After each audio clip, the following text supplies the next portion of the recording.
Hello viewers, మీరు చూస్తున్నది fun with programming languages. And ఇక్కడ మేము ఇవాళ మీకు swapping of 2 numbers program using C++ చూపించబోతున్నాం. అండ్ నేను ఇక్కడ వాడుతున్నది దేవ్ C++.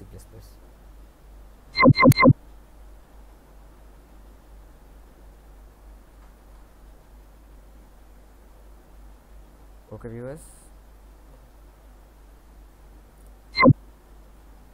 ఇక్కడ నేను ఒక న్యూ ప్రోగ్రామ్ కోసం పెడుతున్నాను.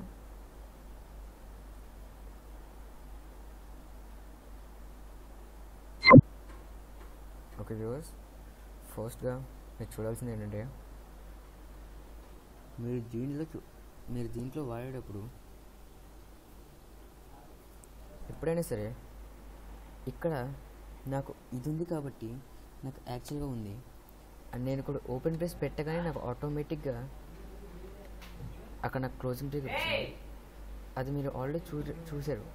సో కానీ అది ఎలా వచ్చింది అని మీరు చూడడం వల్ల ఏమవుతుందంటే మనకి ఆటోమేటిక్గా ఇక్కడ బై డిఫాల్ట్ అది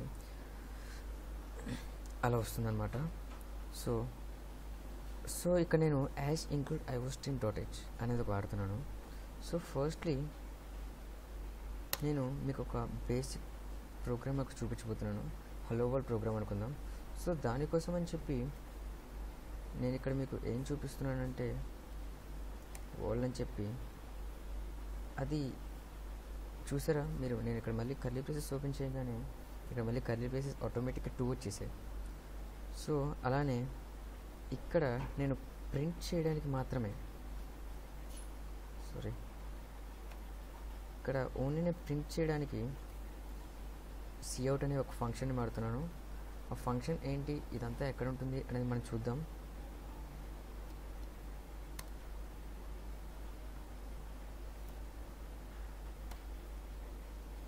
ఓకే,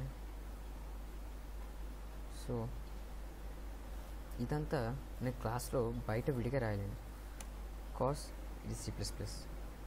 సో ఇక్కడ నేను ఒక ఫంక్షన్ని తీసుకుంటున్నాను. ఇక్కడైతే మనం దాన్ని ఫంక్షన్ అంటాం, అదే జావాలో అయితే మనం దీన్ని మెథడ్ అంటాం, ఇలా ఏదైనా చేయొచ్చు అనమాట. సో నేను జస్ట్ ఇది ఎగ్జాంపుల్ కాబట్టి ఎగ్జాంపుల్ అని నేను ఒక మెథడ్ని తీసుకున్నాను. And here I just wanted to ఇక్కడ నేను ప్లేస్ తీసేస్తున్నాను.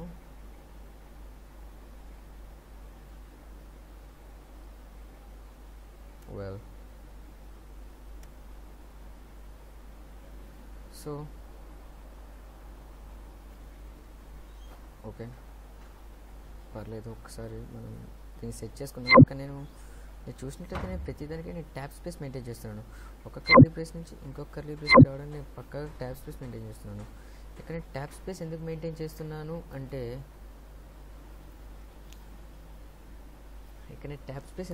చేస్తున్నాను అంటే ఇది ఒక గుడ్ ప్రోగ్రామర్ యొక్క విధానం అనమాట.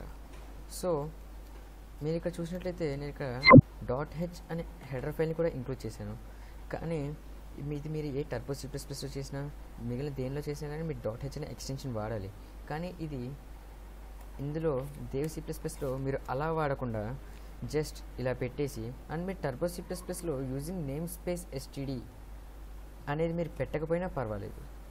కానీ ఇందులో మాత్రం నేమ్ స్పేస్ std గ్యారంటీగా వాడాలి. ఇవన్నీ ఎందుకు అనేది మీకు ఫ్యూచర్ క్లాసెస్ తెలుస్తాయి. అండ్ ఇప్పుడు ఒకసారి దీన్ని మనం కంపైల్ చేసి చూద్దాం. సో దీన్ని మనం కంపైల్ చేయడానికి ఒకసారి సేవ్ చేస్తున్నాను. అండ్ నా ఫైల్ నేమ్ని నేను example.cpp అనే ఎక్స్టెన్షన్తో నేను సేవ్ చేస్తున్నాను. ఓకే, నా ఫైల్ సేవ్ అయిపోయింది. ఇప్పుడు నేను దీన్ని ఎగ్జిక్యూట్ చేస్తున్నాను. కంపైల్. సో ఇక్కడ మీరు చూసినట్లయితే నేను ఇక్కడ చిన్న సింటాక్స్ ఎర్రర్ చేశాను. కాస్ ఇక్కడ చూసినట్లయితే ఇప్పటితో నా క్లాస్ మెథడ్ అయిపోయింది. సో మీకు తెలుసు ఆల్రెడీ మన ఎగ్జిక్యూషన్ అనేది పక్కగా మెయిన్ నుంచే స్టార్ట్ అవుతుంది. So here I'm keeping the main. And ఇక్కడ నేను నా పైన నేను పెట్టిన క్లాస్ కోసం అని చెప్పి ఒక మెథడ్ని క్రియేట్ చేస్తున్నాను.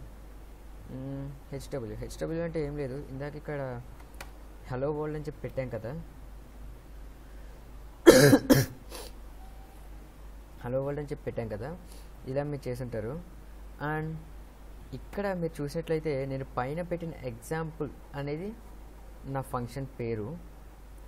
అండ్ మీకు మెయిన్గా ఇక్కడ చూసినట్లయితే నేను ఇక్కడ వాయిడ్ అని పెట్టాను, మీకు కనిపిస్తుందా, వాయిడ్ అని పెట్టాను.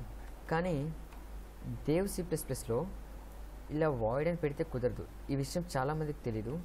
సో అందుకని చెప్పేసి నేను ఇక్కడ చూపించాను. అండ్ ఇక్కడ మీరు చూసినట్లయితే ఇంట్కి రిటర్న్ టైప్లో మనం 0 పెట్టుకుంటాం. ఎయిదర్ అక్కడ మనం ఒక రిటర్న్ టైప్ ఉంటే మన Cలో అయితే వాయిడ్ అని పెట్టుకునే వాళ్ళం, ఇక్కడ కాబట్టి ఇంట్ మెయిన్ అని చెప్పి పెట్టాము. ఇప్పుడు నేను దీన్ని సేవ్ చేసి నేను ఇప్పుడు షార్ట్కట్ వాడుతున్నాను. ఓకే, నా ఫైల్ సేవ్ అయింది. సో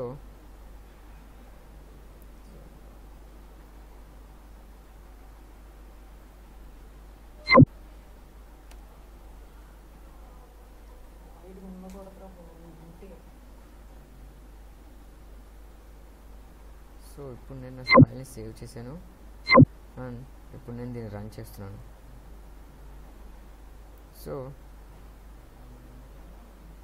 సో ఇక్కడ నాకు మళ్ళీ ఎర్రర్ వస్తుంది. ఎందుకు అంటే నేను నా యాక్సెస్ స్పెసిఫైర్ని ముందుగా మెన్షన్ చేయలేదు. సో C++లో మెయిన్గా మనకి యాక్సెస్ స్పెసిఫైర్ అని ఉంటుంది. దీని గురించి నేను ఇప్పుడు చెప్తాను, మీకు అర్థమవుతుంది. ఫస్ట్లీ నేను మీకు క్లాస్ సింటాక్స్ చెప్పలేదు, ఆ క్లాస్ సింటాక్స్ కూడా అసలు క్లాస్ సింటాక్స్ ఏంటి అనేది అదంతా నేను చెప్తాను మీకు. ఓకే, ఇప్పుడు మీరు చూసినట్లయితే నాకు ఇక్కడ హలో వరల్డ్ అని చెప్పి ప్రింట్ అయింది. అండ్ ఇప్పుడు నేను మీకు ఈ ప్రోగ్రామ్ అసలు ఏంటి, అసలు నేను ఏం చేస్తున్నాను అనేది మీకు చెప్పబోతున్నాను. ఇక్కడ మీకు ఆల్రెడీ C వచ్చి ఉంటే కనుక ఇది ఇంకా క్లియర్గా అర్థమవుతుంది. And to learn the CPP or C++, you have to learn C for compulsion. ఎందుకంటే అది మీరు నేర్చుకుంటే చాలా ఈజీగా అవుతుంది. అండ్ మేము C వచ్చిన వాళ్ళకి మాత్రమే క్లియర్గా ఉండేటట్టు మేము చెప్పగలుగుతున్నాము. అండ్ హియర్ iostream.h, మీరు ఆల్రెడీ stdio.h అని చెప్పి Cలో ఒక హెడర్ ఫైల్ని ఇంక్లూడ్ చేసి ఉంటారు. సేమ్ ఇలానే ఇక్కడ కూడా iostream.h అని పెడుతున్నారు. అక్కడ మీరు stdio అంటే ఏంటి, standard input and output header file అనుకున్నారు. అదే ఇక్కడ iostream అంటే ఇన్పుట్ అండ్ అవుట్పుట్ స్ట్రీమ్స్. అంటే ఇక్కడ మీరు cout అనేది ఒకటి రాశారు. మీరు చూసినట్లయితే ఈ cout అనేది మీరు ఎందుకు రాశారు అంటే జస్ట్ టు ప్రింట్. ఈ cout అని చెప్పి ఈ స్టేట్మెంట్స్లో నేను ఏది పెడితే అది ప్రింట్ అవుతుంది. అంటే అక్కడ నాకు ప్రింట్ఎఫ్ ఫంక్షన్ ఎలానో ఇక్కడ నాకు ఈ మెథడ్ అలాగే అనమాట. అండ్ అలానే నేను ఇప్పుడు స్కాన్ చేసుకోవాలి అంటే ఇక్కడ నాకు సీన్ అనే ఒక ఫంక్షన్ పెట్టుకుంటాను నేను. Sorry viewers. అండ్ ఇక్కడ నేను క్లాస్ డిక్లేర్ చేశాను. ఏ క్లాస్ ఇస్ నథింగ్ బట్ అంటే ఒక్కొక్కరు ఒక్కొక్క డెఫినేషన్ చెప్తారు. బట్ మీకు సింపుల్గా చెప్పాలి అంటే a class is nothing but a collection of variables and functions. And ఇక్కడ మీరు చూసినట్లయితే నేను వేరియబుల్స్ ఏం డిక్లేర్ చేయలేదు, ఎందుకంటే నేను లోపల కూడా వేరియబుల్స్ ఏమి వాడలేదు. కానీ if I want I can use the variables also. And ఇక్కడ క్లాస్లో మీరు ఏది డిక్లేర్ చేసినా కానీ ఏది ప్రింట్ చేయాలన్నా కానీ ఇక్కడ మీరు చూసినట్లుగానే సేమ్ అక్కడలాగానే ఇక్కడ మీరు గ్యారంటీగా ఒక ఫంక్షన్లోనే రాయాలి, ఒక క్లాస్లో మీరు ఏది రాయాలన్నా కానీ. అందుకే అని చెప్పి నేను ఇక్కడ ఎగ్జాంపుల్ అనే ఒక ఫంక్షన్ తీసుకున్నాను. ఇది మీకు ఆల్రెడీ Cలో వస్తుంది, ఒక ఫంక్షన్ అంటే ఏంటి అని చెప్పేసి. ఇది just like a sub program. అంటే మనం ఒక ప్రోగ్రామ్ని డివైడ్ చేసుకుంటాం అనమాట. ఓకే, అండ్ ఇక్కడ నేను పబ్లిక్ అని పెట్టాను. What is public? పబ్లిక్ అంటే అది ఏం లేదండి, it's just and access specifier. అంటే నా క్లాస్లో ఉన్న ప్రతి ఒక్కటి ఎక్కడైనా యాక్సెస్ అయ్యేటట్టు. అంటే మీరు ఇక్కడ చూసినట్టయితే నేను ఇక్కడ క్లాస్లో పెట్టిన దాన్ని నేను ఎక్కడ ప్రింట్ చేశానండి, బయట నేను మెయిన్లో ప్రింట్ చేశాను. అండ్ ఇక్కడ నేను మెయిన్లో ప్రింట్ చేస్తున్నాను కాబట్టి అంటే ఏంటి, నేను ఇక్కడ క్లాస్లో ఉన్నదని బయట ఎక్కడో ప్రింట్ చేస్తున్నాను. అలా కూడా నాకు ప్రింట్ అవ్వచ్చు అనేటట్టుగా నేను చేసుకోవాలి అంటే అప్పుడు నేను పబ్లిక్ అనేటటువంటి ఒక యాక్సెస్ స్పెసిఫైర్ని వాడతాం. మనకి మెయిన్గా సిపిపిలో 3 యాక్సెస్ స్పెసిఫైర్స్ ఉంటాయండి. ఒకటి పబ్లిక్, 2 ప్రైవేట్, 3 ప్రొటెక్టెడ్. పబ్లిక్ అనేది ఎక్కడైనా యూజ్ చేసుకోవచ్చు.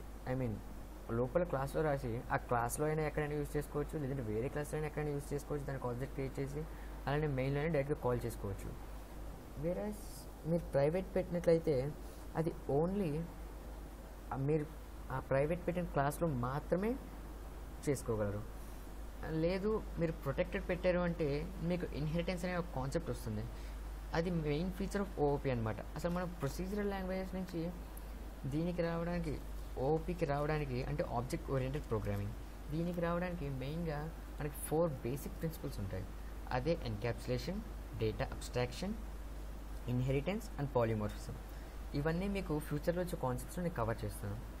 అండ్ ఇక్కడ మీరు చూసినట్లయితే హలో వరల్డ్ అంటే ఇది ఏం లేదండి, ఇది నా క్లాస్ నేమ్ హలో వరల్డ్ అనేది. ఈ హలో వరల్డ్ అనే దానికి నేను ఇక్కడ పక్కన ఒక ఆబ్జెక్ట్ క్రియేట్ చేస్తున్నాను. It's okay. ఈ ఆబ్జెక్ట్ అనే దానికి పేరేం పెట్టానండి నేను? హెచ్డబ్ల్యూ. అది మీరు ఏ పేరైనా పెట్టుకోవచ్చండి, హెచ్డబ్ల్యూ అనే కాదు. సో ఆ ఆబ్జెక్ట్ని యూజ్ చేసి మాత్రమే నేను క్లాస్లో ఉన్న వేరియబుల్ని కానీ మెథడ్ని కానీ దేనైనా యాక్సెస్ చేసుకోగలను. సో నేను ఇక్కడ యాక్సెస్ చేశాను హెచ్డబ్ల్యూ డాట్. ఇక్కడ నేను డాట్ అనే యాక్సెస్ ఆపరేటర్ వాడాను.